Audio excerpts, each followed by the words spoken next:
Hey, it's Diggy. How are you all?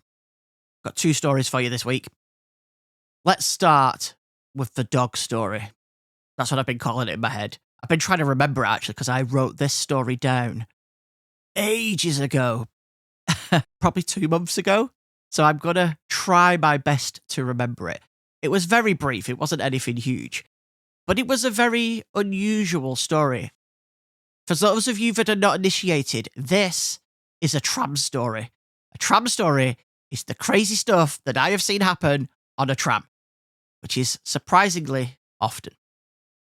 It all starts with a guy sat on the tram with his little dog. I don't know what sort of dog it was. It looked like a corgi, but it probably wasn't a corgi. But it looked like one. And he was talking to himself the entire time on the tram. Very loudly. Like, wasn't on the phone. At first, you got the impression he's on the phone. He's like got a Bluetooth headset on or something like that. He wasn't. He was not on the phone. He was just waffling away, full on talking. I don't even think he was talking to the dog. At first, I didn't even realize he had a dog. And, people were shouting from further back in the tram, "Shut up!" And just ignoring them. So it's like, just your regular, normal, everyday tram crazy, right? It's fine. Harmless. Not an issue. Until we get to the final stop of the journey. The inspector's gone on to check the tickets. Usually this is where it always kicks off. So the inspector's gone on to check the tickets. They're going along beeping. If he gets to the side of him, they go, "Have you got your ticket, mate?" Ignores them. Like, "Mate, have you got your ticket?" Completely ignores them. "Mate, have you got your ticket?" Completely ignores them, right? And then suddenly he just stands up and goes to get off the tram. He's obviously trying to get away with not having a ticket. That's fine, right? That's what he's doing. But we were at the last stop, so we had to get up anyway. Like, there was no more tram from that point. It was going back the opposite way. So the inspector stands in front of me, says, "I've asked you for your ticket." And he went, "Am I supposed to have one for my dog as well?" Just out of nowhere. I was getting off the tram at this point. I was like, "Oh no, we're just gonna root around in my bag for a little bit." Put my bag down on the seat, flip the lid open. Everybody stopped. All the other inspectors stopped. He says to the guy, well, am I?" And the guy goes, "No, you only need a ticket for you, but you haven't given me that yet." So the dog's now sat at the side of him, like looking between them, thinking, "What the hell am I doing?" He says, "Look, my dog needs to get somewhere." I don't know where he said. He did say it. He said, "My dog needs to get such a place. Let's say the vet, right? My dog needs to get to the vet. I don't need to get on the tram, but he does. And he doesn't have to have a ticket. I don't have to have one. It's just that I have to take him." And the guy's like, "No, it doesn't work like that. That's not how it works." And he says, "Oh, so you're gonna make me get off the tram now, are you?" And he's like, "Well, it is the last stop.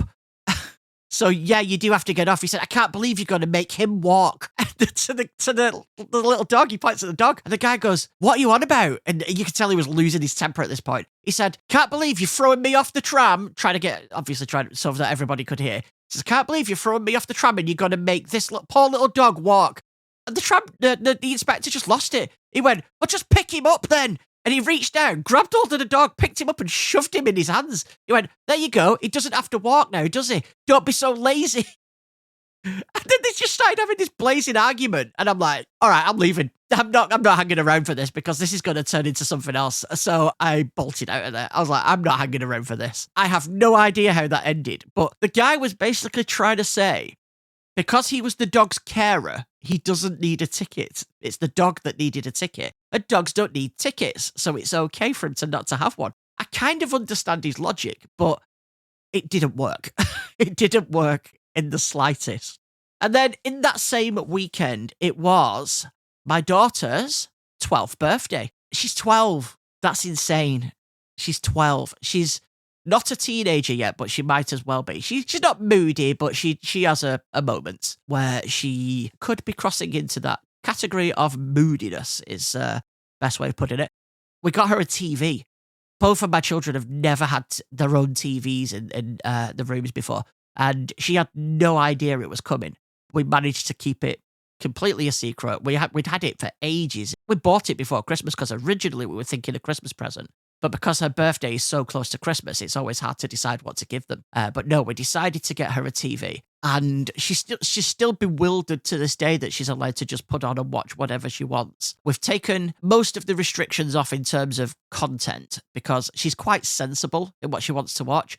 She does like to watch anime as well. And most of it is beyond like the age brackets are really stupid, the way they do them. It's like you could block it for like ages 10 and below, or ages 16 or higher, something like that. There's no in between, which seems a little bit weird. It's not quite exactly those numbers, but I remember going through it and thinking, yeah, this doesn't make any sense. We've kind of unrestricted it so that she's not got access to every single thing. I think 18 onwards, I think she hasn't got access to. She's doing great with it. She finds it weird that she's allowed to watch TV at night when she goes to bed. We find that she's turning it off when it's like bedtime instead of like watching it in bed, which is probably a good thing that she's making those habits now. But yeah, so we got her a TV. She didn't want a big party. She's never been a big party kind of person. The whole family went out for pizza at Pizza Hut. We went to the Pizza Hut buffet. I say the whole family, I do mean like 90% of the family. The cousins came and everything, which was probably worse for her, to be honest. It was probably a bit overwhelming for her. She did ask for it, so she went and made it sound like she asked for it. No, as in she did say she wanted them all to go, so it was good. We played mini golf. We did the laser maze, which is absolutely pants, by the way. If your kids ever ask you to go and do the laser maze at Laser Quest at the Trafford Centre, don't bother. It's not what they make it sound like. It is literally just a room with a few lights in it, and you can just walk down one side without touching them. Nothing happens if you touch the lights. It was absolutely pants. It lasts about 3 minutes. Completely not worth it. It would have been better to play another round of golf or go and do Laser Quest or something like that. So, but, she had fun. She really enjoyed it, so that's fine. Let me think, is there anything else that happened during that time that's exciting? I don't think there is. No, I think that's it. I think that's everything. I guess I'll see you next time on Hey It's Diggy.